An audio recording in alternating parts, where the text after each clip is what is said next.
Tuesday evening, it's 9 o'clock, and therefore we are once again back here for the latest round of the RTA Motorsport.ie IndyCar Championship. And that track you see before you is a single mile oval track. So plenty of fun we're going to have tonight on the series. My name's Kevin Galvin, who joined us here on Gantry TV. As ever, in the background is Ronan Hederman, pushing all the dials and touching all the knobs. And I say that with both meanings. And Evan Dalton, who joins me in the commentary box.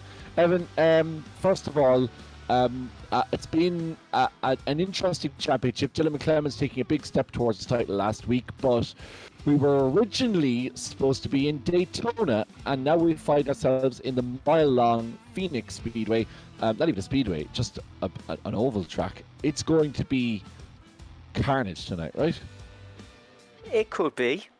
There's the ever possibilities of it being carnage. Hello, folks. Pleasure to be here as always. It is the 1 mile Phoenix circuit, as Kevin said. It could be carnage. It could be very quiet. It really depends how much these guys grasp short ovals. It's a totally different style of racing, something that is very Americana, something not suited to your average European racer like most of these guys are. Could be a good evening. Strategy will play a part. Mandatory pit stop. Yes, Connor, mandatory pit stop in the last race of the evening. Hopefully, it's a good one. Yeah, absolutely. Let's hope so. It's 13. Sorry, there's an inland course or an in-track course, but we're on the oval variation, of course, nested in the foothills of the Estrella Mountains in Phoenix, Arizona, and it's a dogleg oval track in a place called Avondale. Which is just thought that was kind of interesting. No normal intro for you tonight, folks. Unfortunately, the late change caught us on the hop. Unfortunately, communication, we didn't get it, so we weren't able to update the intro as per usual. We had a lovely intro made out for the Daytona Oval, or for the Daytona Oval circuit, should I say, when it was switched to this. Yeah, I'm not sure if I'm a huge fan of this change, but the mandatory pit stop will make things a little bit easier at least. This isn't even a track that IndyCar has ever raced at. It was formerly on the IndyCar series Kevin. up until... No, it's not currently, sorry, should I currently. say. It did host the IndyCar Jimmy Bryan Memorial from 64 to 2005, and then again from 2016 to 2018, but hasn't featured on the IndyCar calendar since then. So it's almost coming up on 10 years now. This track hasn't featured in the IndyCar calendar. And why do we think, Evan, that it was dropped from the calendar at that time? You're the IndyCar man. Was there a particular reason? Has this track fallen out of favour? It's owned by NASCAR. So, as in most oval tracks in America, NASCAR says no, NASCAR says no. We're having the same thing in Iowa. It's also quite dangerous. But we're going to have a good race here tonight. Arie Lundijk, the famous Dutchman, holds the track record here. Blistering lap time. Great on board that, if you can find it on YouTube. But historically, Phoenix has been a NASCAR track. There's been some brilliant NASCAR races here throughout the years, but that doesn't mean we can't have a good IndyCar race. The walls are close. If you make one mistake, your race could potentially be gone. It's all about being brave on a short oval. If you have time to think, you're going too slow. That's the lesson I'll give to these drivers tonight. If you have time to consider what you're doing, you're not going fast enough. It's just a 18 on the grid tonight. Great to see Tony Stack has managed to recover from last weekend's celebrations. And Jordan Kelly has managed to pick himself up from the disappointing defeat last Sunday in the All-Ireland football final. Congratulations to Kerry in that one. We'll give it a quick shout before we move on with the broadcast. Thanks to everyone in the chat as well. We see some of the current drivers getting stuck in as well. Danny Dempsey is back with Ollie Meredith, and Emma back again, and Jamal Gandor there as well. So, yeah. It's one of those tracks where it is exceptionally dangerous. It's very short. I don't think we're going to have any normal cautions given the style and format of this evening. So it does mean that we're going to have a lot of the leaders running into things and not being able to lift. What do we reckon? What's the strategy here in terms of avoiding wrecks in these cars? Look towards a higher power. and start praying. That's the only hope you have in this. There's going to be crashes. You've just got to hope you're at the right place in the right time. My advice would have been to always dive low, but you can't do that around Phoenix because there's grass and you'll end up in the wall. Just try time it right. Try predict where the spinners are. Try predict where the crashes are. But to reiterate the first sentence of this little dialogue, just hope. Just hope you have a bit of luck. And you're going to need luck to win here tonight in Phoenix. That was the way Indianapolis was, I suppose, in a way. You just have to hope you get the rub of the green. Absolutely. We're going to have a quick look at our championship standings thus far. Dylan McClements on top with 405, followed by Ronan Doherty, and then Conor Melia, a man who decided not to pit before, but now we have mandatory pit stops in the final race. Peter McCann is in fourth on 303, followed by Sean McClements, who isn't here tonight. Sean, unfortunately, missing. He's in the chat, but he's missing the race, unfortunately. Then followed by David Ward, who went second fastest recently, but he's down to 6 now. Then Tony Stack, Brandon McGahan, Kevin Joyce, and Andrew Murphy rounding out the top 10. No Campto Chukwe. He had a very good Long Beach, and once again, he's up and around the top 10. He's 7th at the moment. But Dylan McClements leading Jordan Kelly, then Ronan Doherty, and then Campto with another lap time. Lap times here are around the 20s. If you can get sub 20.4, you're doing exceptionally well. Yes, disappointing to have no Campto actually, because he's been really good since he joined the series. Top 10 in all races bar 2 that he entered. Of course, missed a few rounds with the leave insert, the dreaded exams. A big hello to everyone watching in the chat. We're missing quite a few drivers. Peter McCann is currently on the approach into Helsinki. Himself, Evan Walsh and Adam are off to see the WRC. Evan was very excited when telling me about it on the weekend. So hopefully they have a good time of things. It should be a great rally. Danny Dempsey and Ollie Meredith are both racing, despite being in the stream chat. And no Sean McClements, as you said, Kevin. Sean, we expect to go missing for about 3 minutes and 30 seconds in Heat 1, but we'll have him back with us in the stream chat then. Qualifying, as you can see, is very chaotic. There's been about 4 crashes already. Peter says, good evening from the approach into Helsinki. Does that mean that he's currently flying and using his flying Wi-Fi to watch our stream? That's quite a flex for Peter McCann. Nice to know we're being watched from 18,000 feet or 17,000 feet or 16,000 feet, whatever Peter's at the moment. If he's on approach, he's probably closer to 6,000 or 7,000 feet. But yeah, it's Sorry, great. Kevin, why have we both said Campto's not here? I didn't say that Campto wasn't here. I just said that he wasn't involved. He wasn't in the top 10 of the standings.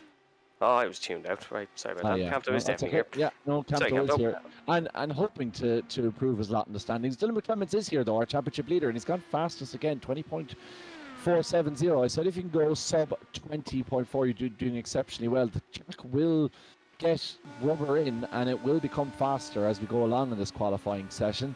Dylan is in a very strong position with only 2 rounds left, is he, Evan? And, you know, this is one of these tracks, though, that if you're leading a championship, you don't want to be coming here, because anything could and probably will happen between now and the end of this evening.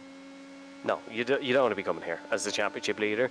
It's been Dylan's best season ever in RTA. He's got 6 wins so far in the IndyCar Championship. That's more than the rest of his RTA career combined. He leads Ronan Doherty. He's been phenomenal. He is by far the deserved championship leader, but anything can change. Late season Ronan Doherty is a dangerous prospect. He always ups his game for whatever reason, and Ronan didn't have any luck at the last oval in Indianapolis. Who's to say Dylan might have no luck tonight and it all falls on Ronan's lap? So despite Dylan being in a comfortable spot in the championship, as you said, Kevin, when we're at a track like this, literally anything can happen. Anything can and probably will happen. I think that was, what is it, Mary Walker's famous line. So we will see what will play out. But Dylan certainly putting himself in a good spot for the opening race. You saw there earlier on, I think it was green and white livery.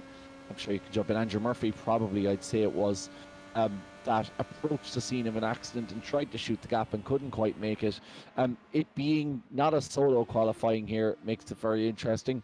I'm surprised we didn't just do a quick 2-lap solo or 3-lap solo qualifying and get this done and dust with instead of 15-minute qualifying. But obviously, as we found out this season, the people who run this championship are religiously stuck to this format, so that is what we are going with.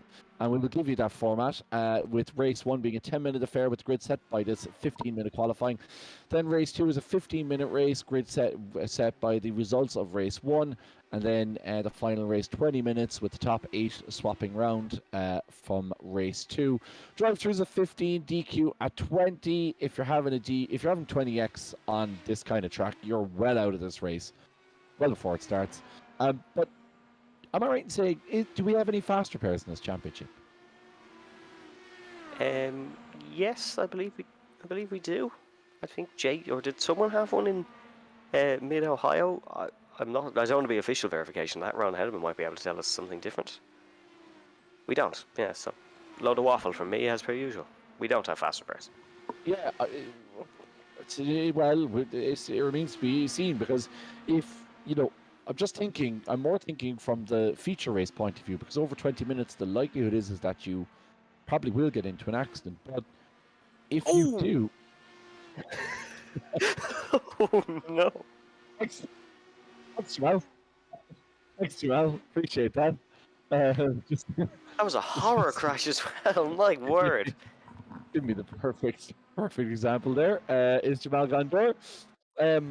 As I said, let me go back. Over a 15-minute race, you are likely to get involved in a major accident.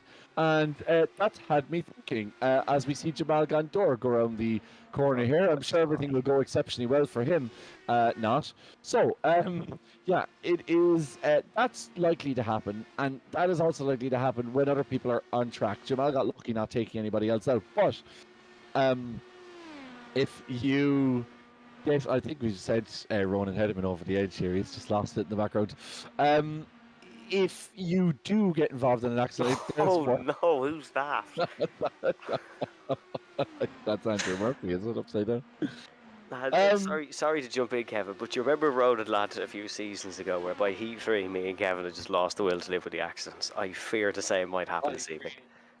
My process about Heat 3 is that if you do get into one accident and you get a free repair and you have to take a pit stop anyway, then that mightn't be the worst thing in the world. It's not catastrophic if it happens in the final race. Obviously, potentially catastrophic if it happens in another race. Yeah, I'd love to, I'd love to just not commentate tonight and just listen to the live chat on track, because I would say that the lads are going to have some serious crack at the chat tonight. Not so much for Dylan McClements. It's going to be very stressful for him and those involved at the top. But for the likes of Ken Doyle, obviously on screen, or Camto, or, like a Brandon McGahan, like the championship's kind of done and dusted really from a point of view of winning it. So I think they're just going to make the most of it and enjoy it. Yeah, and we could get a surprise winner like we got in Heat 3 last week with Dara Halley. Fabulous win in Long Beach, took advantage of the chaos there. Interesting you mentioned the just pitting and come back out and trundling around thing, Kevin. I know you missed the feature race last week, but Conor Mealy did exactly that and finished in 5th after a first lap collision. So it's very possible, especially at the 22nd lap, where half the field are going to crash anyways. Yeah. We're 9 minutes into qualifying and we've seen cars upside down against the wall. We've seen ricochets back out onto the track. I wouldn't be surprised if the biggest crash of the season award that we usually get in our end of season awards is very much decided within the next few minutes. Yeah, I don't know. The thing about Daytona, right, is that obviously Daytona isn't an IndyCar track. This previously was an IndyCar track. But in saying that, I'm not sure the reasoning behind switching it. Perhaps somebody who visits the Discord more often than I may know more. But I think it's just because of how chaotic Indianapolis was that they're going to try change something to try make it less chaotic, and the thinking was here at Phoenix. I don't hate the decision. I think in theory this is a better change. In reality, I'm not so sure. But we're in the entertainment business, and this is bound to be entertaining. Yeah, I just don't know if this is a better solution for avoiding carnage. But anyway, that's what we have. Yeah, Jordan Kelly leading, Ken Doyle in second place, and as you said, Evan, actually you might explain this to people watching on, because obviously a lot of us wouldn't have the same, shall we say, knowledge of all things IndyCar. Unfortunately, iRacing doesn't allow for what should be happening in terms of qualifying. So explain to us how qualifying should happen and how it differs to what we have in front of us. Yeah, so we just have our regular 15-minute qualifying session, which is like we get in every series, where quickest lap time is on pole position. Ken Doyle goes to second, just as we say that, very good lap. Usually IndyCar qualifying is an average speed. So on your short ovals, your Iowas, your gateways, it will be your average speed across 2 laps, and then, Ken Doyle, that's a spin. It'll be your average speed across 2 laps, which is, in terms of Iowa, when there's 2 races, is your first lap sets race 1, second sets race 2. In Indianapolis, it's your average speed over 4 laps. So that you might see that on Bump Day, which is a very famous IndyCar day where people don't qualify for the 500. So that's where it differs. We obviously can't do the average speed thing here on iRacing. And the big thing is it's solo run qualifying. So it's only one car out on track at a time, meaning you don't get this little bit of a qualifying melee. But this is the best alternative we have for RTA, and it's been quite funny to watch. Jordan Kelly is on pole position, Ken Doyle in second, Kamto Chukwa in third. Not sure if we're going to get many more track improvements, because another thing about IndyCar oval qualifying that will translate to iRacing is that the earlier your lap gets put in, the better. Oh, that's interesting. I would have thought after the track started to rubber in, it would be a little bit grippier, but why? Yeah, why is I think that? it's something to do with the temperature. I'm not going to pretend like I know the 100% concrete answer, but I think it is something to do with temperature. I just know for the random lottery of who goes when in Indy 500 qualifying, you always want to be earlier up the pecking order. Interesting. Okay, well, we shall see. There are a number of cars visiting the infield, albeit temporarily, and another one about to there in the background. Yeah, this is going to be like there is no strategy here, really, is there? It's just pure carnage at this point. In Heat 3, there might be a little bit of strategy from Conor Melia and Conor Melia. Oh, like, Jamal's been in that wall 4 times in 12 and a half minutes. Like, just clip that last 5 seconds of on-track action and try explain that to a Martian that's come down on Earth. Like, this isn't qualifying. This, yeah. I was going to say, do restraining orders exist in iRacing? Because I think if it did, Emma would get one on Jamal. There's literally 2 of them in the wall every time we come past. Just stay on board here with Jordan Kelly. There's going to be someone in the pit wall next time we go around. I can guarantee there's got to be someone in the pit wall here. There's Jordan Kelly completing a round of Phoenix Motor Oh no, there actually Speedway. isn't. That's really Phoenix Raceway. So this is Jordan Kelly turning left on corner 1. Very important to turn left and to get a good exit. Then cut the top of the dog leg, and then turn 2. Make sure you turn left again, and make sure you avoid the carnage in front of you. There is the entrance of the pit lane, as you see. Here is turn 3, where you also must turn left and get nice and tight into the banking. You see the mountains in the background.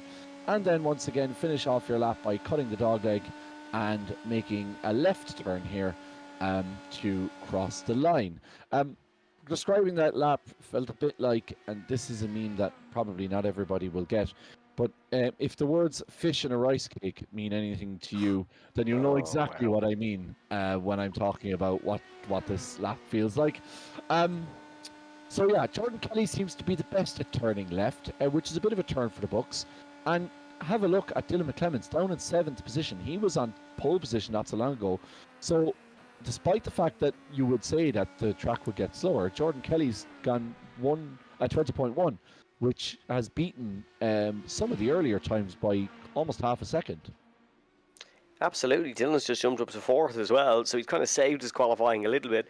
It is a fairly experienced front 2 rows by RTA standards. Then Ken Doyle cracking qualifying in 5th position. Kamto Chukwa in 6th. Dermot Toomey doing well in 7th, and it is last week's race winner Dara Halley in 8th. David Ward in 9th. Tony Stack in 10th position. Jamal literally crashed on every single lap of that qualifying session, and he starts 12th. Jamal didn't make a single lap. Oh, sorry. I was going to say, I thought he had actually not registered at time. Yeah, right in the middle of the pack.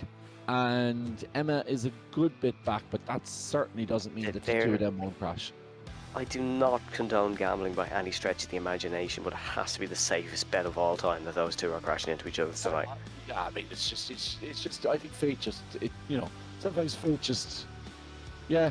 Do you know, they say fate brings people together, but unfortunately, in this case, it actually, quite literally, in this case, means that whatever the opposite of soulmates is Jamal and Emma.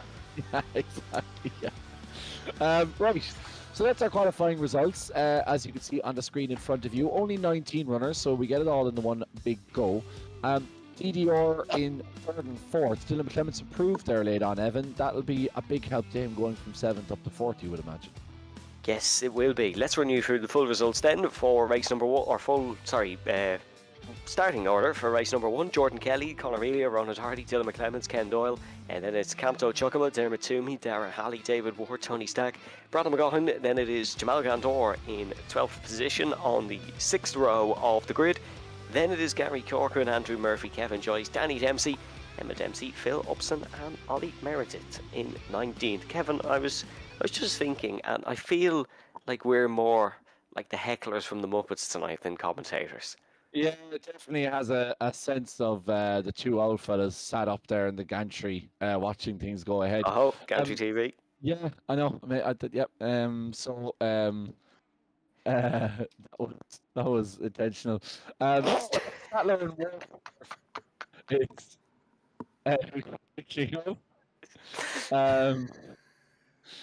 the pair. Yeah, it does feel a bit like that. Because I think we just know what's going to happen here, and the late change has thrown all of our preparations out the window. So, I just got to sit back and enjoy the carnage. This is kind of what taking RTA to oval racing is all about, really, isn't it? Yeah, no, this is literally what we wanted from this. It's just a funny evening of racing. It is still serious in terms of championship positions, and thankfully it is going to be one of the shorter formation laps of the year, not quite the lengths of Road America. Jordan Kelly in the 7-11 livery is on the inside line. He'll have the crucial inside line in towards turn number one. This outside line is going to work for the first couple of laps, so keep an eye on some people sending a Hail Mary. Conor Melia, very eager to go, but Jordan Kelly is the pace setter here for the race start, and he's going to take us right towards the line nice and slowly, and now puts the foot down as we go racing for the first ever time here in Phoenix in RTA Virtual Motorsport. Two championship rivals, Doherty and McClements, side by side in towards the first corner. Camto Chukwuma tries the high line. It's not worked out as we've all got relatively safely through. No, we haven't. Brandon McGohan into the pit lane, but still Jordan Kelly in the race lead as the first lap already completed. Black flag. So I'm not. It's gone again. So I must have cut a corner or something at some point. But yeah, this is all very pleasant so far. There's David Ward. Let's see what happens here. Maybe it was David Ward that Jamal took out earlier. I thought it was Emma Dempsey because the colours are very similar. But perhaps it was David Ward that Jamal crashed. Did I see smoke? And without smoke, there is no fire. But thankfully, no crashes. Gary Corcoran is dead. Ollie Meredith is dead. Okay, so that's 3 so far from 19, and we're 56 seconds into this race. So let's see where we get on. And this is actually quite a good start as things go. There's lots of smoke, but I'm not entirely sure where it's coming from. As we see on board, we're looking at David Ward. Dylan McClements in 4th position. That is where he started. You happy enough with that? Camto's up 1 place as well, so he'll be pretty pleased with that in 5th. Conor Melia is a second behind Jordan Kelly now, and Jordan is pretty rapid round here. For a guy who doesn't like ovals and often says how little he likes ovals, he's certainly taking to this one. Yeah, he's actually lapping people now. Oh, I forgot lap traffic is going to be a massive part of this evening. And technically by IndyCar regulation, lapped cars do not have to get out of the way. I'd like to think for the most part they will here this evening in RTA. But you're always going to get those one or two who always live by the letter of the law. Great start for Jordan Kelly. He's flying. Has that clean air, crucially. The aero wash is very prevalent around short ovals. And maybe some struggling with that. Dara Halley Heat 1, Halley going for it round the outside. Now he spun into the wall, and now they're all going to be collected. It's the first one, big one of the evening. Oh, whoa, whoa, dearie me. Not great collision avoidance there from someone. Into the side of Halley, and the highs become very lows very quickly.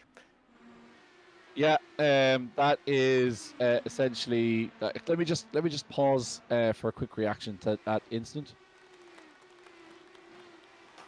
Because that is essentially what we need on the soundboard. Actually, for this evening, what I should have done again, if I thought about it, is we needed the Curb Your Enthusiasm music.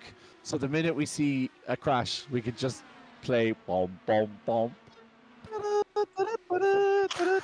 Because that is exactly what I feel like. So now we're down to 12.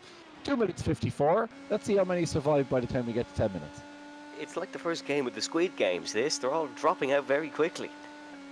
We have player 802 eliminated, the former Dara Halley. He got absolutely pummeled into by the side. We've already lost Dempsey, Cork and Merritt at Stack. Emma Dempsey, that's Danny and Emma, and Dara Halley. They're still running, but just way down the order. You can just see very close to the wall, Ken Doyle just tapping it on the outside. Going to get away with that. Will leave a nice mark on the safer barrier, but is still running okay. Still Jordan Kelly in the lead and pulling a gap. Jamal has survived quite a bit here, more than some might have thought, and is running a steady 11th. Yeah, let's stay on board with Jamal and see how long he can last. This will be a fun game. Conor Melia is now 1.5 seconds behind Jordan Kelly, so it's going to be a while. But yeah, let's just keep an eye on the 961 car and see how long he can last. Sad news this week as well. Just a confirmation, even though we kind of knew it already. But the great Naveed Hussain, TCR and V8 Supercar Master, Dr. Naveed Hussain even. If you don't mind, he has unfortunately sold his rig and has officially put himself out of the running for future sim racing. So Naveed is a former RTA series winner. Here is Jamal practicing the great art of causing accidents by pulling out into the eye line of somebody he has absolutely no intention of overtaking. But yeah. Yeah, it's sad to see Naveed finally pack in the sim rig. So, look, sometimes these things are temporary. Hopefully, for Naveed's sake, it is, because we love commentating on him, and he's absolutely rapid, particularly in a tin top. So, would love to see him back involved again at some point. But for the moment, it seems that he's hung up the racing gloves. I definitely didn't think we had time to do the parish notices in one of these races, to be brutally honest. But you've squeezed that one in beautifully there, Kevin. It's the only 2 minutes tonight that we haven't had an incident. Oh no! It's Jamal right on cue again. It's the back of hand. I'm sorry for laughing, but the timing is just impeccable, and Jamal is now running front noseless. The onboard Ronan. Why did you switch? Ronan just didn't display the patience that was needed in order to get that perfect shot, because it was only a matter of time. Right, we're down to 9 now. 5 minutes 30 seconds. This is like Squid Games. Oh, it's a bit like do you know what this reminds me a bit like? What's that? The Purge. If you ever watched that movie, The Purge, where they have like 12 hours and they all have to kill each other or whatever it is. You know, you have 12 hours to kill as many people as you like and there's absolutely no consequences. So it feels like the clock running down on the Purge. Like after the 10 minutes is done, everybody can start emerging from their houses without the risk of being murdered from behind. Here's Kevin Joyce going down the inside of Diarmid to me. Ladies and gentlemen. Yeah, that's more attempted, man. It's more attempted murder than murder. But Kevin getting a job done and fighting his way to 7th position, partially courtesy of the barriers. Yeah, Kevin actually has a big weight in his shoulders tonight. He's running the livery of one of the greatest short oval racers ever in the form of Padua Ward. No bias there whatsoever. So a lot of weight on his shoulders, running a steady 7th. Jordan Kelly, I tell you what, he's miles clear of this field. I feel like we're watching the Donegal Joseph Newgarden here, just clearing the field. Even Conor Melia, who's a very experienced IndyCar oval racer. Let's have a look at this race replay then. Our first Gantry TV replay of the racing evening. This is Kevin Joyce, who we are looking at. Has he lost it just after taking the position? I really hope not. And yep, he's got that really wrong. and taps into the pit wall. Greatest short oval racer of all time, or whatever I just said. Anyway, yeah. Oh, there's another one. There's another one gone. I'm not sure who that is. But Another that's one somebody bites the missing dust. a nose code. Yeah, it's yeah. We're down to 7 now. 7 minutes on the clock. So, like, if this carries on at this rate, and we have a 15-minute race, next race, we're literally nobody is going to be left. Not a single person will have gotten through the race without the pits. And actually, funnily enough, we're talking about Jordan Kelly. Jordan is now being punished for being so quick, because even though it's a 10-minute race, he's already approaching lap cars, and these are lap cars who have already had incidents in this race. So, you would say that, And that's Jamal. That's scary.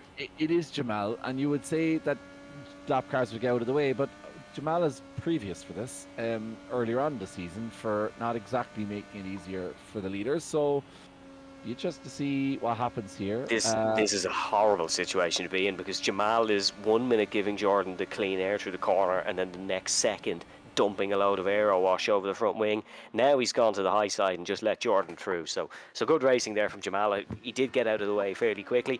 Jordan has a bit of a clean run for another couple laps at least. Yeah, I think that's pretty much the only obstacle between Jordan and the race victory. As you see, Ronan in third place, well down the road.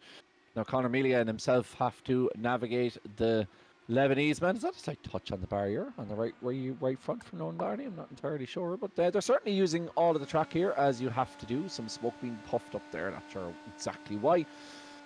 But yeah, only 7 left on the lead lap, as Ronan so astutely pointed out. And I would say that Jordan could very well overtake Diarmuid Toomey on track as well before the end of this race, although we do only have probably maybe 3 more laps left.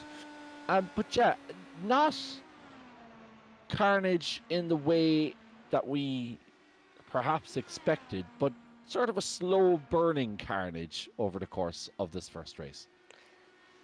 It's not the spectacle RTA has produced in the past, really, is it? That's what you were kind of getting at, Kevin, beforehand, that maybe we've stooped our standards a little bit lower. I'm enjoying it. I hope the folks at home are enjoying it as well. Let's ride on board with Jordan Kelly then for his second final trip around the Phoenix International Speedway. And you could just see little lift through the corners, powering it out of the corners. Even though he's in the race late, Jordan Kelly not lifting off. You do get into such of a flow state though around here that you kind of have to just keep going as quick as you can, really, because if you start playing it cool, that's when you get into complications with the aerodynamics of the car and you might make a mistake. So just stick to what you know best, and for Jordan Kelly, that is being ferociously quick here at Phoenix. But for the final corner, he's going to come round and win heat number 1 here this evening. Only his second win of the season for Jordan Kelly, but he'll happily take it. The Johnny Galvin is up and across the line and takes the 30 points for the first heat. Conor Melia comes home in second, Ronan Doherty in third, and Dylan McClements in fourth. For the championship leader, that's about as well as he could have asked. Yeah, I was just about to make that point. I mean, if you're Dylan McClements, it's just about kind of maintaining the lead that you have. You're not losing a huge amount of ground on any of your major championship rivals. Seeing Jordan on the top step will help. Obviously, Conor Melia and Ronan Doherty are in and around him, but if he can stay within touching distance of those, he should be fine, get through this one, and then focus on Barber Motorsports Park, or at least we think it's Barber Motorsports Park for the moment. As we get through, those are the qualifying results. Are they, though? Or are they... They look exactly like the race results, but it says they're qualifying results. So I suspect they're very similar to the race results. That was ding, ding, ding. There we go. There's the race results. It is Jordan Kelly who takes the win, Conor Melia in second, Ronan Doherty in third, Dylan McClements in fourth. Then it is Ken Doyle, David Ward, Diarmuid Toomey, Jamal Candor, Andrew Murphy, Camto Chugwa, Kevin Joyce, Tony Stack, Emma Dempsey, Phil Upson, Brandon McGaughan, Gary Corcoran, Danny Dempsey, Ollie Meredith, and Darren Halley. From first to last for Halley, literally, in terms of Heat 3 in Long Beach and Heat 1 in Phoenix. Hopefully a better race for some of those guys. But for the front runners, it certainly was a clean affair. Be interesting to see if Melia has learned from the race start in Heat number 1, and if he can challenge Kelly here in Heat number 2. It's not easy to challenge on the restart. You'd almost be looking at the second row for having a challenge for the race lead sooner. Yeah, it's just the way it works out with obviously being on the outside line, and also you can't get the push in the lanes that you can in NASCAR.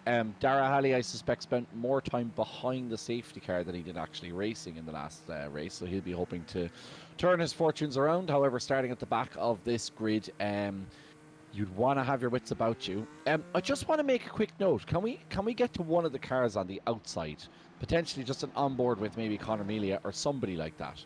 I just want Oh, you to that's good. notice, yeah, just look at the texturing on the wall on the outside. I was noticing it earlier. It is absolutely outstanding.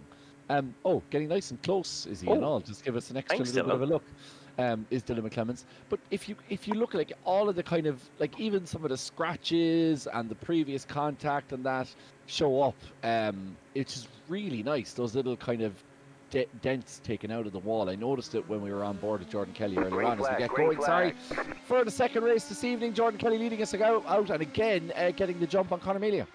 Yeah, Dylan McClemens was squeezed there, so Ronan Doherty will take a comfortable third. Look at David Wardy Ward round the outside, looking for it on the championship leader through the dogleg. And David Ward looking for the first big overtake this evening. Couldn't find it, was forced to the outside, but a great attempt there. Now it is Andrew Murphy who's looking for the big move, as is Jamal Gandor. Gandor going down the inside, free abreast here at Phoenix. Contact into the wall goes to number 3, and that is Toomey who collects Kevin Joyce as well. Jamal Gandor went for the big move, and unfortunately it has not paid off.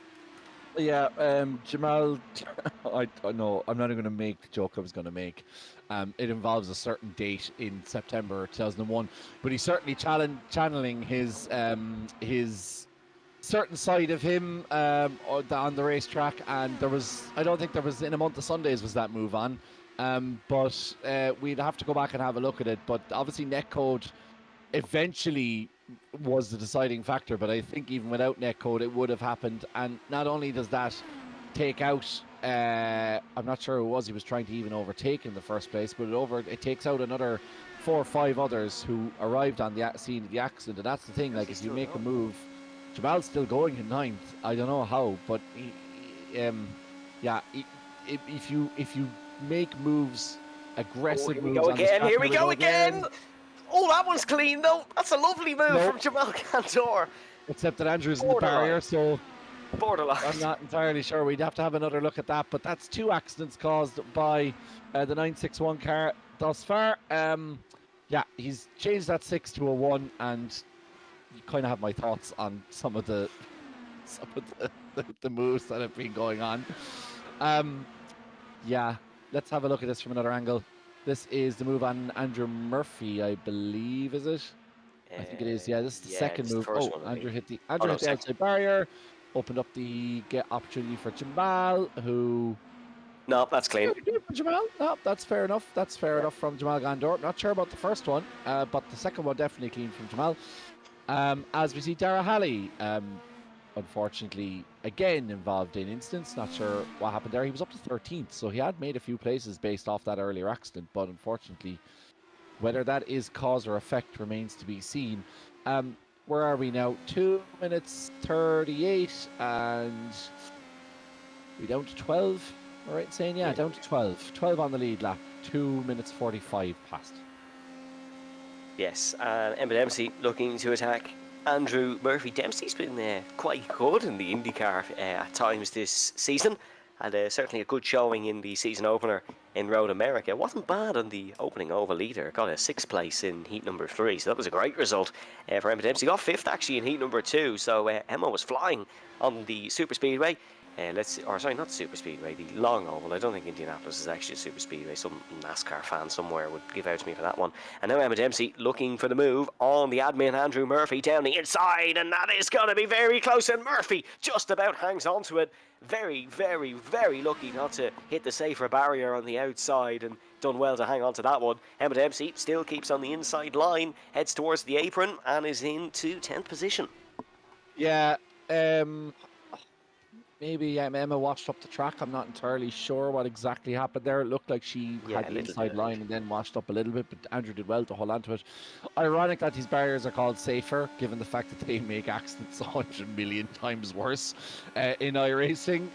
But obviously in real life, drivers are generally hit the barrier and steer into the barrier. A lot of the drivers here hit the barrier and cascade across the track. As we look at Conor Melia, frustrating one for him in that just can't catch Jordan Kelly, but still staying ahead of his championship rival, so he should be pleased enough. Yeah, definitely should be. Is gaining points over Dylan McClemens is Ronan Doherty. The gap, a lot more than 4 though, which is all he's going to gain over Dylan so far in these first 2 races if it stays as it is. But we've seen how easy one mistake can come, and all it takes is one little twitch at the wrong point for either Ronan Doherty or Dylan McClemens. As peace upon the circuit, Jamal is in the pits. Let's have a look at why. Yeah, we're looking at Gary Corcoran here, and he is about to arrive into the scene of an accident, I suspect. Hits the barrier, Jamal's already gone. Yeah, that's an awful crash. Jamal getting involved in an accident further up and managing to avoid other people, but then, again, last minute holding on to the brakes. Yeah, the 2 accidents there simultaneously. So Jamal joins the rest of them, a lap behind and possibly more behind the leader. We are down to 11 now on the lead lap, 5 minutes 21 on the clock. Kevin, you're like the guy in The Simpsons who changes the day since accident report, and it's just always 0. Cantor Chukwa we're looking at, who is behind Ken Doyle. About the closest fight in the field right now, 4/10. But it's so difficult to overtake if you're 4/10 of a second behind. You are purely relying on a mistake for the car in front, realistically. Because it's so difficult to catch, and Jordan Kelly's making it difficult to catch once again. 2.5 lead over the field. Yeah, Jordan is away and gone. It is a funny one because you're looking for the car in front to make a mistake, but also you don't want the car in front to make a mistake. That's a mistake because that could potentially, that's a mistake for Conor. Ronan slips down the inside. Well, that's Conor Melia making an error there in one of the left turns, one of the 4 way. That stepping out is. Ooh, that makes me feel very uncomfortable. Jamal and lap traffic. I'm not sure who that is. Is that Ken? No, that's Meredith, I think. Ollie Meredith. Oh, it is Ollie Meredith. That's who was on his roof earlier on. Yeah, Ollie's in the green and white turn 3 motorsport car. Yeah, Ollie just swinging out there into the path of the leaders. But all's well that ends well. And Ollie clipping the barrier on the outside, which will open the door for Ronan Doherty. Can Conor Melia follow him through? Not quite. And this could be a big kick in the teeth for 56 car. Dylan McClemens is only a 10th behind him, but again, following is very, very difficult, and overtaking is very, very difficult here. I didn't get that Simpsons reference. I love the Simpsons, so in the intro, I swear there's a day since accident thing or something. Oh yeah, sorry, Lenny. It's not a deep red. Lenny, that's his name. Sorry, I'm more of a Family Guy man. Yeah, I was gonna say, I was wondering why I didn't understand the reference. I thought you were talking about somebody that said that. Oh, Dylan McClemens overtaking Conor Melia. Conor getting stuck behind Ollie Meredith. Oh, that's a big blow for Conor Melia. He just got stuck behind Meredith, couldn't pull out, and unfortunately, that's the curse of lap traffic. If they don't move out of the way and make your life easy, then they can influence the course of the race. And Ollie will not be happy as Ollie almost cascades into the back of Dylan McClemens. This is not really what a lap car should be doing over the course of a race. But yeah, Ollie's slowing down again now, and he's obviously not comfortable with the oval track. But in that case, pull over and let the leaders go by. Oh, Holly was about a centimetre away from a big kick from Niall Doherty. My word, that was close to the championship leader. Conor Melia's in a whole world of pain now. He's in amongst lap traffic that's fighting, and he's quite a bit away from Dylan McClemens and Ronan Doherty. He's lost all his momentum here, and this could become quite difficult for Conor. He just has to survive now. He's been clawed in by David Ward as well, and David Ward would like to elevate himself to fourth. He's going to go for the high side here, uses the slipstream of Ollie Meredith. Brave move from David Ward. That line is not optimal now, but he's got the job done, and Conor Melia is fading. Yeah, this is really frustrating for Conor because he just keeps being held up by the lap traffic who won't get out of its way. And I know that lap traffic technically doesn't have an obligation. Sorry to jump in, Kevin. Connor's having wheel issues. He can't shift the gears, so his wheel, he has problems with it. Dory letting us know in the stream chat. So that is what's happening to Connor. It's technical issues. Okay. Well, that makes more sense then, because I just can't understand why he couldn't get past Ollie when everyone else is breezing past. You can see here. Six through the corner. He hasn't a hope. And he's losing all momentum, as you say. And it is like, yeah, on a road course, obviously it would be detrimental. That's a big accident. Get to the camera just in time and look at the carnage that unfolds. Somebody catapulted over the pit wall as another accident as Connor goes into Ollie Magnet and eventually gets past him, albeit very robustly, as Camto Chukwa makes his way through. That was a huge accident in the background. I think that was Ken Doyle getting tangled with Tony Stack. Jamal Gandor getting involved in that as well. It could have been actually could have been Ken and Jamal Gandor, and Tony Stack could have been the one that arrived on the scene there. And Dara Halley as well. Will we be able to go back and have a look at that? Because we got a great angle of it live from the gearbox of Connemara.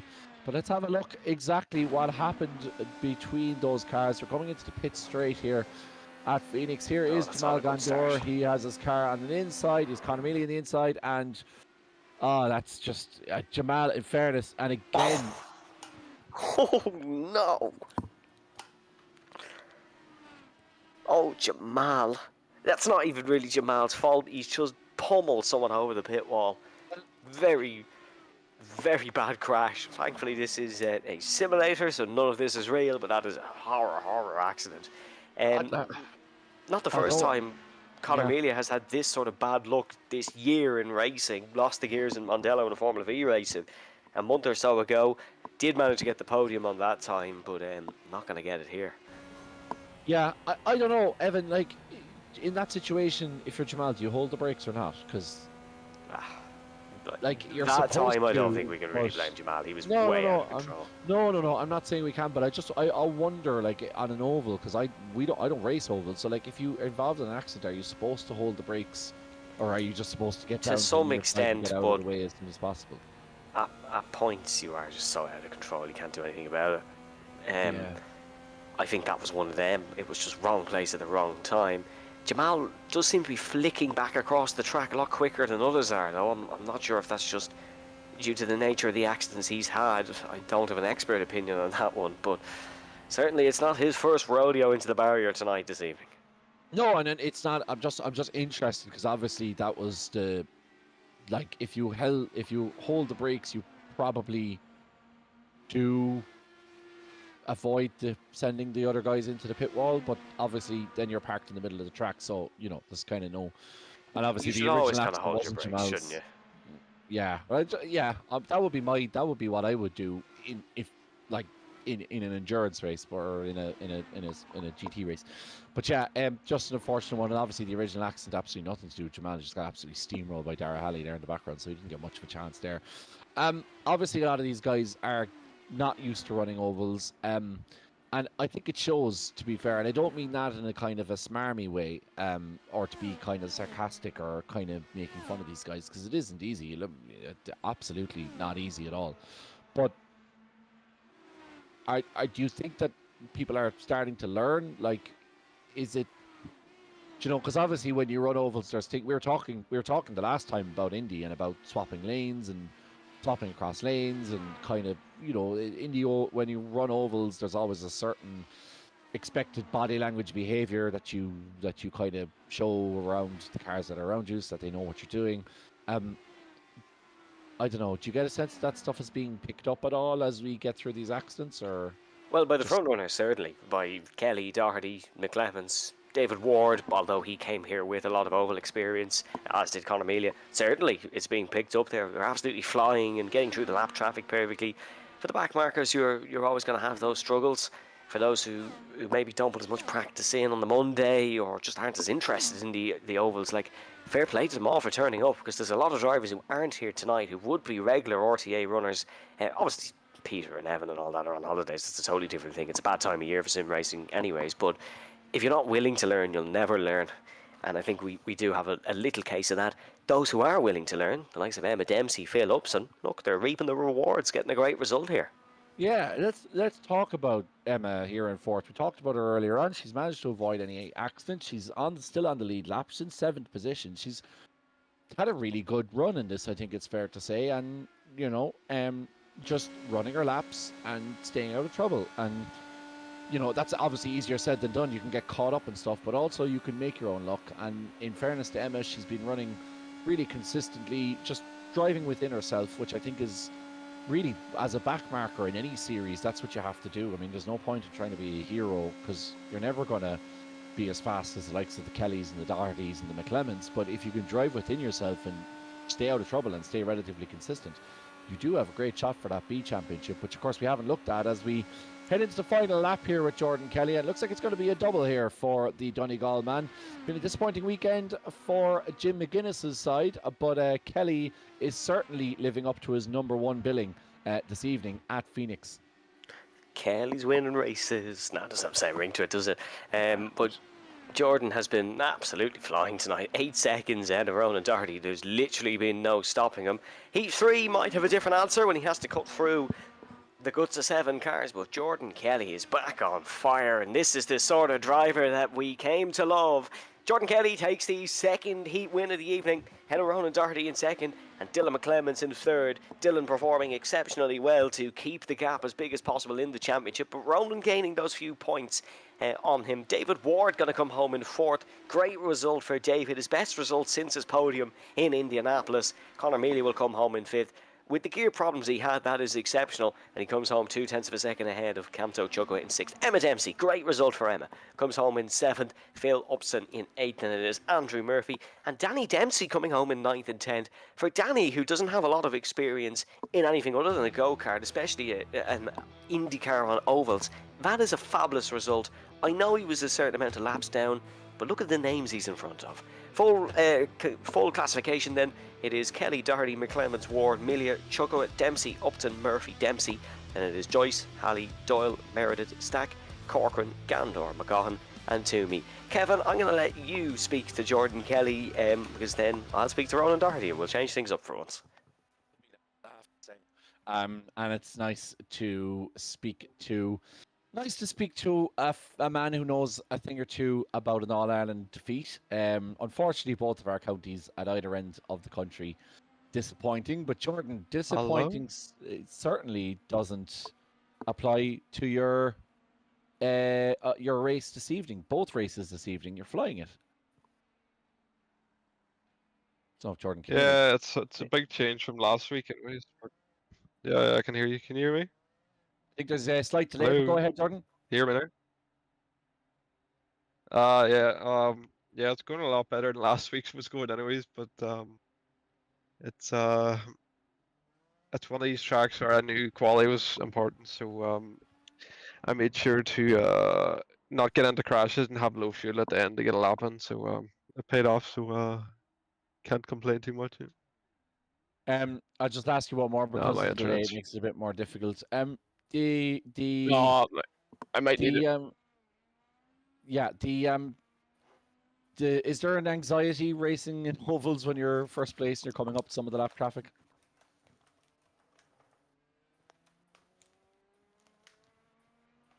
Okay. Look, yeah, I think we'll leave Jordan there. Unfortunately, some of the technical issues, unfortunately, up in County Donegal. Hopefully, it'll be a little bit different across the border, where we're joined by Ronan Doherty. He's with Evan. Yeah, Jordan's connection about as solid as Donegal's defence on Sunday. Ronan Doherty, second place and 4 points over Dylan in the championship. As RTA's biggest oval fan, as we all know, how are you finding this evening? Oh, it's absolutely savage crack out there tonight, lads. Just as much fun as the Ford at Kirky? Yeah, just as much fun as race 2 in Kirky there last week. So, yeah, enjoying it. I can feel the excitement just pumping through your veins. Are you looking forward to now having to overtake 6 cars in Heat 3? Oh yeah, no, plenty of overtaking opportunities, and it should be real end-to-end stuff, you know. And what's your favourite thing about tonight? probably that I've gotten a good long look at Conor Milia's livery. I think I know every single sticker in his car now. So yeah. Can you tell him that the tricolour is wrong after 7 rounds? Well, does he have Ivory? I think it's Ivory Coast. Yeah. It is. Yeah. Oh yeah, I'll true. pass some information on, so I will. Conor Melia is representing his African heritage. Ronan, I really hope you enjoy heat number 3, just as I know you will. And all going well, we'll speak to you later. Oh yeah, I'm gonna really enjoy it. Thanks, guys. And now, due to the Kimi Raikkonen of Dunloy, we have time to speak to Dylan McClemens with Kevin. Yeah, I can't quite tell whether Ronan was taking the piss in that interview, but anyway, we'll carry on. Dylan, I suppose, how were you feeling coming into tonight? Like, you had a fairly comfortable lead in the championship, as leads go, but like anything could have happened tonight. Yeah, I mean, I was just more worried about finishing the race in at least the top 5, and it's going pretty well so far, but I don't want to get jinxed for this last race, because it could be mayhem. Yeah, well, it is already been mayhem. You mightn't have seen it, but we're certainly watching it here. How are you dealing with lap traffic? I saw you were very much wrapped up. Jamal and Ollie Meredith were there, and you were kind of in a gaggle with them, and then Conor Melia got held up, and everyone kind of bunched together. So, how are you feeling about how the lap cars are leaving you guys race against each other? I mean, it's been better than what I've experienced qualifying in practice. So, I mean, I haven't been blocked mega like Connor or Ronan or Jordan. I haven't. But I was lucky that Connor had a problem and I could overtake him. Yeah, obviously is not being able to gear down is quite a big problem. Do you think you can get back up to front here, or with all these cars in front of you? Like, I mean, inevitably there will be carnage. Have you been practicing your damage or your accident avoidance on the ovals this week? No, not really. But I think if I'm gonna get to the front, it's gonna have to be strategy or luck, because it's really hard to overtake with the dirt air. Yeah, when are you planning to pit? I don't know. I'm just gonna make up as I go. Fair enough. Dylan, thanks very much. Best of luck in the final race. Thanks again for joining us. Cheers. See ya. All right.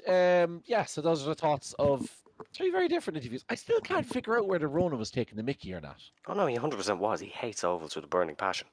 Oh, yeah, I was going to say, yeah. Yeah. Anyway, Phil Upson leads us out tonight ahead of Emma Dempsey, who gets reward for what's been a superb evening thus far. It's great to see those two up near the front, because they have had great evenings, and all the talk that we've had about, you know, some of the messing that's going on, there's some of the, I suppose, B Championship contenders who are actually really representing themselves with pride this evening. Now, I do just want to clarify for the viewers at home, we don't have a B Championship this season, but we have our regular... No, not for IndyCars, I don't think. We did last season, but I don't think they've bothered to get it ready this season again. But we do have our regular sort of B Series runners. So it is Phil Hobson and Emma Dempsey on the front row. I really hope they have a great race. I think they deserve it. It's going to be difficult with the strategy. But certainly I think Phil Hobson and Emma Dempsey both deserve a big result tonight, because they've been 2 standout performers for me. Kamto Chukwa will start in 3rd position. Then it will be Dylan McClemens in 4th. Then it is David Wardy Ward in 5th. We haven't had the David Ward fan club with us tonight. I hope they are still tuning in. Then we have Ronan Doherty and Jordan Kelly. Yes, that is going to be very interesting. Our top 8 as we go around. Disappointingly, again. sorry to jump in once again, but Conor Melia not able to get those issues fixed. He has withdrawn for Heat 3. I'm gutted. We're going to go red in a second. Maybe we get a chance to talk about this in our latest roundup of the parish notes over this 15-minute race. But I am gutted for him. He loves these cars, and this season just hasn't worked out at all as he would have anticipated, which is a real pity, because, you know, there's nothing worse than kind of having a car that you actually really invest your time in and you really love, and a series that you really invest your time in, and for it just not to work out for one reason or another, I'm gutted for him, genuinely. He might be able to start from the pit lane potentially.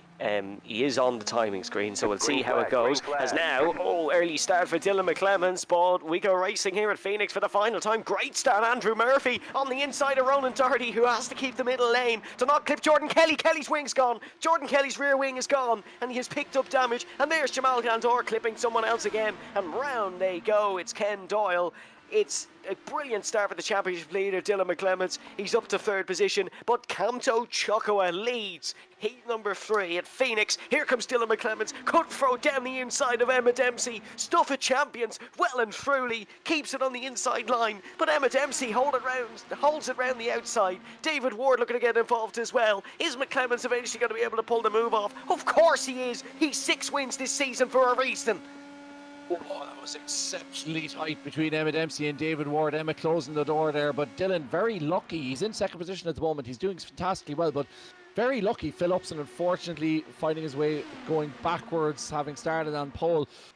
Very lucky because he actually cut down on top of David Ward on the opening corner. I don't know that he not realised that David Ward was there, but he cut down on top of Wardy and just about avoided getting turned around. I don't know quite how it happened, but Dylan, an exceptional start thus far. He's losing gap on Kamto Chukwa, but great move and fair play to Emma. She's sticking in there as Andrew Murphy almost goes into the back of Emma, but thankfully for the Dempsey, one of the very many Dempseys that have graced us with their presence over the course of the last number of years, she manages to keep her nose intact. Brandon McGahan the same can't be said about him. He's limping around the inside. Very, very, very unfortunate one for Brandon, who's very quick on track in real life, but can't quite make that count on the virtual world this season. Kevin Joyce around the outside of Emma Dempsey. That's a great move by Kevin Joyce, and he seems to have plenty of pace to burn here, Evan.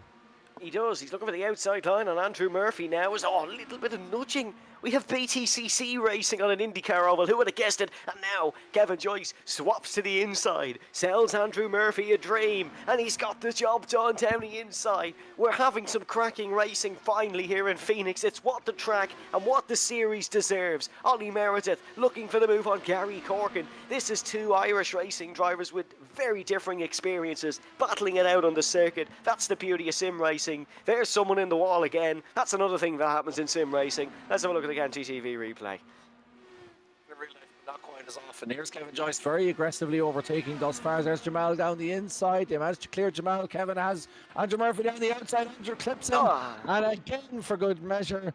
And that's a real pity because Kevin was showing great pace. But very, very aggressive was Kevin Joyce. I was going to remark on that just after we finished with that battle. Kevin looked really aggressive in his overtakes, and it's hard to sustain that over a 20-minute period. So unfortunately for Kevin, his race is done. Now, let's have a look at some of the other boys. Here's Tony Stack.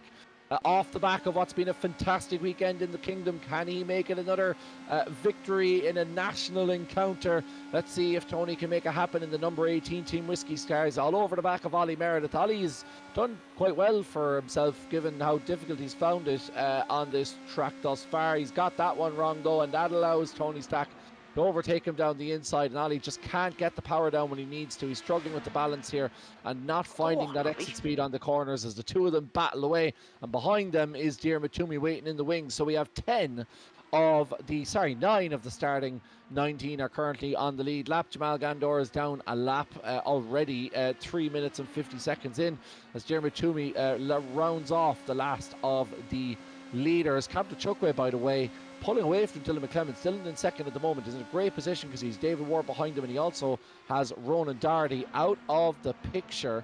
Ronan's down in 10th position after that earlier incident, so that's going to be a big boost for his championship standings against his cousin to keep bragging rights in the DDR households. Diarmuid Toomey all over the back of Ollie Meredith. Ollie just can't hold on here. He's really struggling, as he said, to get the power down where he needs it most. And he's going to be overtaken here by Diarmuid in the Guinness liveried car. Not very often, I think, we've seen a Guinness liveried car in IndyCar, but it does happen on sim racing. That's another thing you'll see in sim racing, as Ronan Doherty now is looking to get the move done on Ollie as well. Yes, he is. Diarmuid and Ollie, 2 carters who featured on the various tracks of Ireland throughout the year. They have been swept up by Ronan Doherty, who has featured on the various race tracks of Ireland this year. Race leader still Kamto Chukwa, and pulling a gap over Dylan McClements. Defended Dylan for about 15 minutes last week in Long Beach. It was a very Dylan McClements-esque performance from Kamto Chukwa, and he's performing excellently here. Would love to get a win on the board, would Kamto. He's been great in recent weeks and has been a really bright spark in the IndyCar season so far. 1.2 is the gap. Remember though, pit stops to come. A mandatory pit stop in this race. You will need to anyways because of the tyre fall off. So this is nowhere near over just yet. Yeah, it's 16 against 88, 18 against 16-year-olds. Senior leaving cert against junior cert here as How Campto do I feel? holds off Dylan McClemens because you're not old. Anybody who says they're feeling old automatically is not old enough to say. No, that I'm they're not feeling old, but watching this battle, I feel it. yeah. Well, that's just 'cause you've How been do you feel, Kevin? commentating for. It's warm and you know, yeah, it's too warm to commentate in this. Yeah, it is stuff. actually It's quite very warm, humid. to be It's fair. very humid at the moment. Campto, 4 in the 16 car, 16 well degrees in ahead. cloud. So there's Emma Dempsey around the outside of Gary Corcoran, and I think Gary's trying to make a move on Emma here, but he didn't quite get that one right. Emma's now 6.5 seconds behind the top 3, but still holding her own here in the number 4 EDR Motorsport machine as Gary taps the barrier on the outside, but manages to hold on to the car and keep this moving. Tony Stack now as a meatball. Jordan Kelly getting involved in an instant, so Kelly won't certainly make the triple happen. Let's go back and have a look at what happened there between himself and Tony Stack. This is a Donegal and Kerry coming together again, this time neither of them winning. Let's have a look here. That's Ronan Doherty who is involved in it, and he is side by he tipped round Tony. So Doherty involved, and then Tony Stack hits one, and I imagine that was Jordan Kelly. All he merited hit the dog leg there. Tony actually did a good job of that. Did a very good job. It was in a predictable position, and the other cars were able to weave around that. But that is Ronan Doherty and Jordan Kelly getting involved in an incident with Tony Stack. And this, it's still way too early to call in this race, but this puts Dylan McClemens in such an unbelievable position that even if he doesn't take the win in this, which no doubtably he's going for, he's in a fabulous position heading into Barber. Yeah, but again, look at Jordan Kelly's accident there. You know, you see two people go on touch in front of you, and there's just nothing you can do. So inevitably, Dylan will come across lap traffic here, and the lap traffic that are down the back certainly aren't as comfortable with this oval layout as the our front runners are. So it is going to be one of those things where he will have to keep an eye on it. He's going to have to be very, very careful because he's not really in full control of his own destiny. No, not really. It's not like a traditional racetrack where you will be the cause of your own demise. Anything could go wrong. Someone could get a bit out of line, as you've seen tonight, folks. So this one really not over until they cross the checker. On board with Phil Upson. He has Gary Corcoran, and that is lap traffic, actually, that Gary is navigating, not Emma Dempsey. I think it could be Dermot Toomey, who he's looking to go around. And now there's a great opportunity for Phil Upson, who dives down the inside, but won't be able to make it stick. Phil racing on an oval, representing Flat Earthers Global. There's a joke somewhere in there. Not able to get past Gary Corcoran, though. No, not able to. Unfortunately, it's funny how a Flat Earther struggles with a round track. But yeah, not able quite to get the move done here is Phil Upson. Emma Dempsey's gone into the pit lane. So Emma is taking... Oh, there's a spinner in the background. That is... I'm not sure who that is, but it's somebody spinning in the background. I think it might be one of our down the back because it doesn't seem to make a huge difference on our timing table. But Emma's the first of the lead lap cars to take her pit. 27 laps into this race. What do you make of this one, Evan? Is it a bit too early? Is she putting herself under pressure with lap traffic, or is she right to get it done and dusted out of the way, and potentially there's others might have issues along the way? No, not a bad decision. The halfway point is sort of when you'd be looking for it. If she feels the tyres are okay now, then they're going to be okay come the end of the second stint. Undercut can be very powerful at some tracks in IndyCar, but the overcut can equally be as powerful at some tracks. That's a bit of a Will Buxton statement, but you get the gist. It's hard to tell. This was Danny Dempsey in the very, very silver machine. That seemed to have a bit of an issue, did he? Oh, just pulled over. That's quite a strange one, but might have felt something was wrong and that it was safer to pull over to the left-hand side rather than lead into one of the corners. But Emma Dempsey, in and out of the pit lane, files back down into 15th position. Interestingly enough here, most of those involved in the incidents have made their pit stop and are still running in this race. So this one is really open. Dara Halley, actually, leader of the pitters. Back-to-back for Halley would be something else. He said to me last week that he didn't know when he'd ever feature on an RTA podium again. 2 in 2 weeks would be something truly special. Absolutely. And he's had his own issues as well this evening. So it's one of those like tracks that like obviously you're gonna have your Jordan Kellys who are probably much faster, but if you can just creep your way up through the standings, and especially in this race, damage of or collision avoidance and pretty consistent lap running, then you're very much likely to be in the chance of podium, because the big guns are getting caught up in accidents here, whether through their own fault or not. It's still happening as Diarmuid Toomey now goes toe to toe with Gary Corcoran. These two guys are going to take it into corner number 4, 3 and 4 should I say, as Diarmuid goes the low line. Gary takes the high line, and Diarmuid gets the job done here, going into 5th position. 9 minutes left in this. Still plenty of running. Emma is down in 17th at the moment, but obviously everybody else has to pit. But naturally, a lot of these cars will have technically served their, as I said, mandatory pit stop through the damage that they have, and they will have all have, I think, a fast repair. I do think a fast repair is in play here.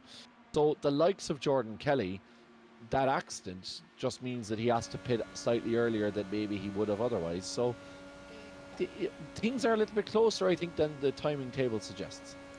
I love that little speedometer on the bottom right hand corner. You think these guys are going slow, 300 kilometers an hour in towards turn number 1. Of course, the minimum speeds drop significantly, and Camto doing well just to tackle the wash over the front wing, and he's coming up to, is that Gary Corcoran who he's lapping? Certainly it's a red and white machine as Doherty's able to get past Meredith. Now Camto dives in. Right, here we go then. Let's see where Chuka is going to file out after his pit stop. Crucial point in this race for your race leader. I think that's a good move by Chukwa. You could see that he was being affected by the wash of Gary Corcoran, and just felt that Gary probably had enough pace to make it difficult for him to overtake. And obviously Gary in 6th position still has his own race to focus on as well. So Camto just deciding that this is the best time. I think it's a good move by Camto, to be honest, here in the 16 machine, just to get out and literally taking the bare minimum necessary. No tires, no fuel, no nothing, just literally in and out, get the job done. Great stuff. And yeah, that is about as good as it's going to get. So he's in 5th position as Camto, and that's with the pitting done. He was coming up on Gary Corcoran, who, I'm trying to see now, Gary is still a half a track behind and needing to pit as well. Oh, Gary's just going to overtake him there now, I think. So Gary will gain a lap on Camto, and technically a position, but Gary, all these people have to pit as well. So, and I don't think there's too many of them are going to have as good a pit stop as Camto is going to have. So it just depends on where Camto comes out in terms of the traffic, really, and what he has to do now to try and make sure that he stays in position. Now, Dylan McClement's our championship leader. This is the man you were looking at the moment. He's provisional P1 here. Sorry, not provisional P1. He's currently P1, should I say. And provisionally P4, I'm going to say. But yet to pit, so we shall see. The top 3 still haven't pitted, but they are the only ones who haven't pitted so far. Evan, pretty much everyone else has gone in, which is of interest. Yeah, brilliant decision by Camto though. In lap was good, got the speed down on pit entry perfectly, no speeding, took the minimum amount of fuel needed and changed the tyres, I imagine, and got back out in the net race lead. So perfect stop for Camto. He's in a great position now in this race. It's now up to Dylan McClemens to do what he does best. Put the hammer down and try to get something out of this one. Despite having the older tyres, he is still lapping exceptionally quick. Camto just that tad bit quicker now. Dylan McClemens is on pit road. Team DDR need a good stop here. Send Dylan back out, hopefully in the fight for the lead. He'll have the fresher tyres compared to Chukawa late in this race, but it all matters about that gap between the two. It's a late pit box for championship leader Dylan McClemens. Let's see what happens. Yeah, this is going to be very interesting. I do love this mandatory pit stop. It does add a little bit of extra spice in the feature race over these ones, particularly in the there is that's a lapped car going past, I think. Is that Ken? No, that's no, I can't see who it is. Oh, it's who can I see? McConnell, is it? No, it's I don't know. I don't think it's Brandon. I can't see with the timing table. I can't think either. Diarmuid Toomey. I think it's Diarmuid Toomey. Pretty sure it's Diarmuid Toomey. I think it's Diarmuid Toomey. Anyway, Yep, it is. It is, yeah. Sorry, Yeah, Dermot. I couldn't think of which. I knew it was. Anyway, it's one of those things you can kind of have half grasp, you can't figure out. Yeah, so David Ward is ahead of Campto. Campto's ahead of Dylan McClements. David has yet to pit. I suspect he will be leaving it as late as possible. So it all kind of depends on how that plays itself out. But Campto provisionally going to take this race win, and that would be a great result for Campto. I don't know if we've had Campto in the interview room yet. Certainly not while I've been commentating. Not while I've We been did we did commentating. last week when he got the podium, but of course you weren't here yourself, Kevin. So, yeah, Campto was delighted to get the podium. He's been running exceptional. As I mentioned at the top of the show, he's only finished outside the top 10 twice since he's returned to us. This will be a second career win for Campto Chukwa. If he was able to take it, took one in the Super Formula Lights, that was the one.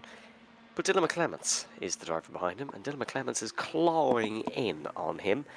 On the last lap, 0.4 of a second quicker. On the lap previous, 0.4 of a second quicker. So Campto has a job to do. Needs to navigate lap traffic perfectly. He only has 4 minutes to survive in the lead of this one. Was in a lot more of a difficult position last week in Long Beach, and he delivered. So mistakes are not necessarily in the rule book of Campto, but we'll see how this one plays out. Yeah, I mean, look, he only has another 3.5 minutes to survive, does 16 car, and he's certainly not short of pace. Now David Ward has pitted. He's just gone into the pit lane now. So let's keep an eye on Campto Chukwa, see where he is on track. He should fairly comfortably get past David Ward. I think Dylan McClements is probably his biggest challenger. But what I know for this man, Evan, Dylan McClements, it has been a superb evening for him. We talked about all the potential pitfalls for him. But as a matter of fact, he's taken this evening and he's used it to his huge advantage. He's just so consistent, isn't he? And that's always how he's been. That's how he won the LMP2s. He's added the race win factor this season. And on the two spanners in the works, the ovals, they've been two of his best rounds. Two of the rounds where he's looked most comfortable. Campto, phenomenal job to beat him this evening. Obviously, Jordan Kelly, definitely the pace setter of the night. But Dylan's been excellent. He is still clawing in Campto, wants the race win, but Campto doing a good job. But Dylan, heading into the final round, very comfortable position, returns to a circuit that suits his skills. Barber, where it's difficult to overtake, defence is necessary. He's in a great spot to take a second RTA title, that's without question. This gap very much closing at the front now, 2.2. Chukwa is approaching one lap car. That is the number 9, I think it is, of Phil Upson. Yeah, Phil, yeah, he's had a pretty good run. Here's Ollie Meredith, unfortunately, ending up at the barrier, and that is like, what is the point of that? What is the point of that? Like, driving up and down the track, I'm just going to ask you both a question, because obviously I don't play iRacing, but there's a way to quick return back to the pits, isn't there? Oh yeah, you just stop and then press a button and keep holding the button, and then it brings you back to the pits. Yeah, that's what you have to do in the situation. There's another car in the background. I think that's Jamal Gandor. I'm not going to blame Ollie in that situation, but just for anyone watching who wants to go iRacing, for future reference, please don't do that. Yeah, do not do that. That is absolutely not the way to do it. Yeah, I suppose it's kind of fitting that we finish as we started with Jamal. But Ken Doyle in 10th place at the moment. Ronan Doherty in front, and Jordan Kelly behind. Jordan's going to recover here to get some decent points in what's been a very good evening for him. But for Ronan Doherty, it's been not a great one. And I don't know mathematically where we stand, but it's going to be exceptionally difficult for Dylan to not be crowned champion after this evening's results. We have to take drop rounds into account, but I think Dylan and Ronan have done every round as far as I know. But we can't officially declare anything because, of course, stewards' reviews are impending. Look at this, though. What a mammoth effort this has been for Dylan McClements in the final stint. If he had 2, 3, 4 laps more, it might have been enough, but he's clawed in 2.6-ish seconds since the pit stops. But it's not going to be enough, and Campto is going to be praying that this is the last lap. Rounding for the final corner, it is going to be the last lap, and Campto Chukwa is an RTA winner once again. What a performance from Chukwa here in Heat 3. Holds off Dylan McClements for a second week running. The championship leader, excellent performance in second. And David Ward continues his podium streak in Heat 3 at Ovals. It is a second consecutive oval podium here for the Oval Ace. Yeah, it is absolutely superb from the top three, particularly for Camto. What a brilliant run from himself. It's great when you see these reverse grid races and you see some of these. I mean, Camto, look, obviously race winner last week as well, but again, using the feature race to his advantage. It's brilliant to see drivers take um, that race reverse grid and really use it to their advantage. So massive congratulations to Camto, and also huge congratulations to Dylan. A very well deserved. Has been massively consistent. I mean, he struggled a lot since his last championship win, but in the IndyCars he's proven himself to be hugely rapid. And David Ward as well. The fan club hasn't joined him in the comments, but he won't know that. He is just driving and enjoying the best of it. A third place finish for him. Superb running from those three. Absolutely, and we'll hear from them in a moment. But your full classification: Camto Chukwa, race winner Dylan McClements in second, David Ward in third, the only finishers on the lead lap. Darragh Halley Halley did as well. Apologies, 4 finishers in the lead lap. Halley in fourth, Toomey in fifth, best result could be ever for Dermot Toomey. Gary Corcoran then in sixth, Brandon McCaughan in seventh, Phil Upson in eighth, Ronan Doherty ninth, and it was Jordan Kelly, Ken Doyle, Tony Stack and Connor Melia. Big thanks to Dory for sending me the video very quickly of Connor. His wheel was 90 degrees to the right for that entire race when going straight. So the fact he's made the end is remarkable there. Fair play, Connor. An absolute trooper who's not had the best of weeks when it comes to luck, but still just drives on, and fair play to Connor for that. Then it's Kevin Joyce in 14th, Andrew Murphy 15th, Emma Dempsey, Ollie Meredith, Jamal Gandor and Danny Dempsey. Kevin, seeing as you've never spoken to him before, would you like to take Camto Chukwa for the race winning interview? I'd love to. Yeah, absolutely. Hopefully his connection works and we can have a proper interview, unlike Jordan Kelly. But yeah, let's have a chat with our race winner, our final race winner, and our final race winner for the second week in a row. Camto Chukwa, congratulations. What a brilliant drive. We were just saying earlier, it's fantastic that drivers like yourself take the feature race as an opportunity to really do well. And you looked in control all the way through that race. Yeah, I was actually really surprised at the end of the first lap when I went from third to first place, because I said last week that I had a plan, which is to pit lap 1. But then when I was leading at the end of lap 1, I was like, there's no way I'm going to pit right now because I'm going to get into a big crash later on. So I was like, let me just pit later on in the race. And there was a gap that started to build up to Dylan because I think someone else was making a little train. So that helped me out a lot. And I know after the first race, my TV decided to freeze and crash into the wall. So it was not a great start. And then I was just like, if I can even salvage a top 5 again, I'd be happy. But to get a win was not what I was expecting. Yeah, it seems to be a day of technical issues. There's talking about Conor Melia's wheel earlier on, but yeah, just talk us through the decision that you with your pitting. I mean, you were behind Gary Corcoran, and we saw the wash. You were really struggling with the wash. Was that what kind of triggered you to say, okay, well, I'm losing time here with this aero wash. I'm going to pit and take my chances after this?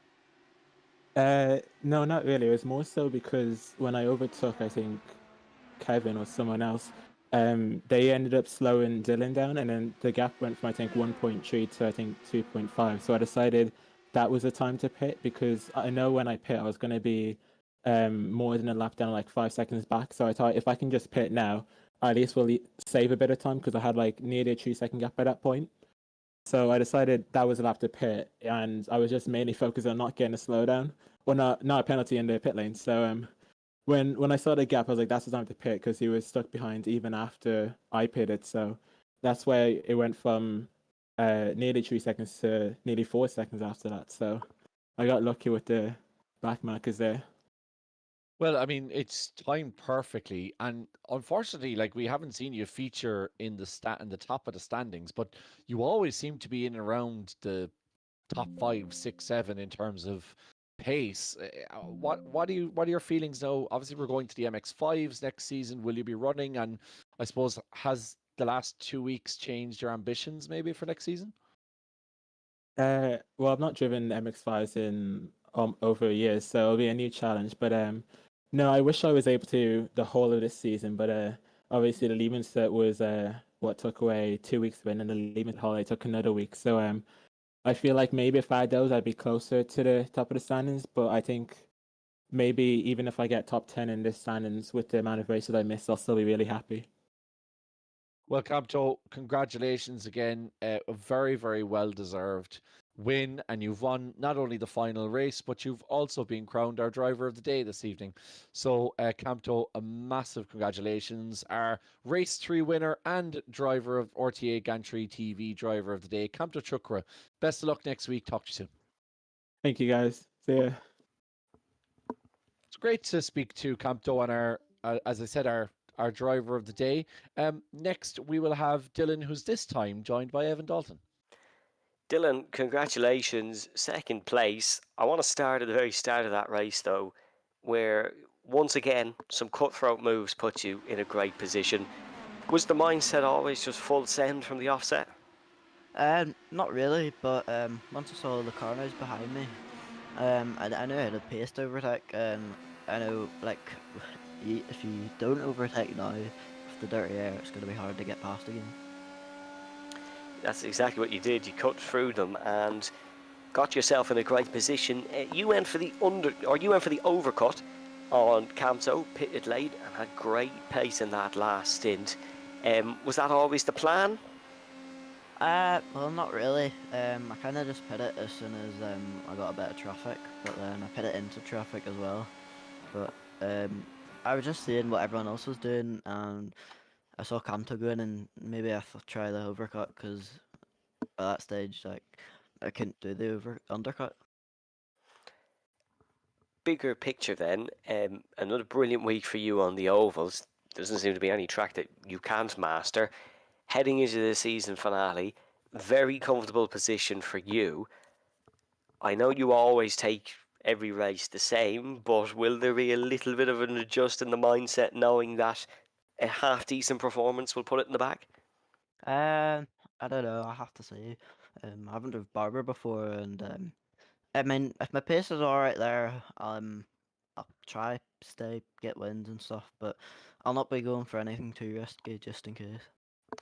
And in the stream chat tonight, your brother's been your biggest fan. Are you going to be asking him to leave the house more often, give you a bit of peace? Well, he's never really at the house at the moment. So I have been told. But Dylan, phenomenal from you once again tonight, and a big congratulations on the podiums. Cheers, Evan. And now, one of our biggest fan favourites, David Ward with Kevin. Yeah, David, your fan club was disappointingly absent in the chat tonight, so I hope they join us a bit. But you really enjoy these cars, so you can see that. And that last race, you got tangled with Dylan McClements very early. I think first corner almost, Dylan almost took you out on the inside. But from there on in, it was relatively plain sailing, am I right in saying? I don't know about plain sailing. This track is incredibly difficult. One tiny mistake can just end everything. But yeah, me and Dylan had a bit of a battle on the first lap there, but he got the better of me, and then from that point, I was just happy to sit behind. I knew that both Campto and Dylan were quicker than me, so just keeping pace with them was good for me. Yeah, it's one of those tracks where you're kind of half driving with your, you're almost driving, looking through your fingers, if you know what I mean. Like, because it's like you can drive as well as you want, but if you can't overtake somebody unless they make a mistake. But then if they make a mistake, they could also clean you out. So you're really living on the edge. Yeah, it's a very difficult track to overtake. The dirty air around here is incredibly difficult to get around. There's not really any two lines. There's only really one line around each corner, so you've got to really make the move before you enter the corner. And even then, you're at risk. If they make a mistake on the inside, then you're going with them. And generally, how do you feel about how the season's gone? You're one of the front runners in the championship, and will we see you back for the MX-5s? I'm very surprised at where I am in the championship, to be honest with you. I came into this not really enjoying open wheelers, so to be where I am, I'm over the moon with that. But yeah, I'm definitely back. I've already signed up for the MX5s. That's going to be a lot of fun. I do like the tin top racing. Yeah, because it's a big difference, and this is something that this league does really well. I think just flicking between the open wheelers and the tin tops to kind of have that variety. So, do you think you'll be a bit more comfortable in them? And I suppose look, does promote that kind of closer racing, doesn't it? Especially as opposed to here, where everything's kind of on a knife edge. It's a lot easier to have close racing in the MX5s because side to side is never going to end up in somebody spearing off or launching onto their roof. But I will be a lot more comfortable in the MX5s. I am more comfortable in front wheel drive cars. That's what I'd like to drive, but anything tin top is good for me. Well, look, David, you've certainly showed pace in the IndyCars despite your relative discomfort. And again, a third place finish is another great result for you, especially when you consider some of your championship rivals had pretty poor, or at least championship placed rivals will have had pretty poor evenings. So, David Ward, thanks again for joining us. And just give your fans a quick reminder to join us in the YouTube chat next week. Yeah. Yeah, I will do. I'll buy some more chocolate for him. That's all we need. You can ask the McClemens brothers. They're no shortage of curly whirlies. They're always giving them to each other. So hopefully you'll be able to get one off them. David, thanks a million, and hopefully be speaking to you next week. Thanks very much. All right. So Evan Dalton, any thoughts before we round out this penultimate round? We actually got a good race at the end there, didn't we? That was actually quite a decent race. I really enjoyed it. I hope you all at home did as well. It was a good evening of action. We'll return to some actual racetracks next week. That is more familiar. One thing that I did mention briefly before the interviews was Conor Melia and his race wheel. And I think Ronan has got the video all ready to go now. So let's have a quick look at it. Yep, here it is on screen. Look at that. Not ideal. That's very difficult for 20 minutes. Yeah, definitely not ideal for Conor. But I mean, look, he got through it, and that is the spirit in which we run this series. It's about carrying on regardless, right? Yep, that is the spirit. That's certainly Conor Melia's spirit lately. And we have one more week to carry on through at Barber Motorsports Park, Kevin. Yeah, this is your favourite track, Evan. So give us a little bit of an insight into what we can expect. I wouldn't say it's my favourite track, but it's a good track. Up and down, twisty, hairpins, fast speed corners, one of the fastest flat corners in IndyCar, actually. I'm hoping the overtaking is good. There is a big overtaking zone into a downhill hairpin. There's a big sort of spider web thing in the middle of it. You'll know it when you see it. Look up a few onboards, look up a few highlights. It's a good track and hopefully a good season finale. Otherwise, I have been waffling for 7 weeks about it. Yeah. Well, the pressure's on you now, or the pressure's on the driver to deliver on what you said. Evan, thanks again for joining me, Evan Dalton. Thanks again to Ronan Hederman for all of the work in the background. Remember, you can head to rtavirtualmotorsports.com to keep an eye on the current series. And indeed, entries are open for the MX5 series, taking us right back to the grassroots of iRacing. So if you haven't raced an MX5, then you're doing rookie racing, all kinds are wrong. So the entries are open for that, and that will be kicking us off into the autumn season, which is kind of mad to say that we're already getting to the end of summer now. But yeah, kicks us into the autumn season. And in RTA. Remember as well, you can head to motorsport.ie.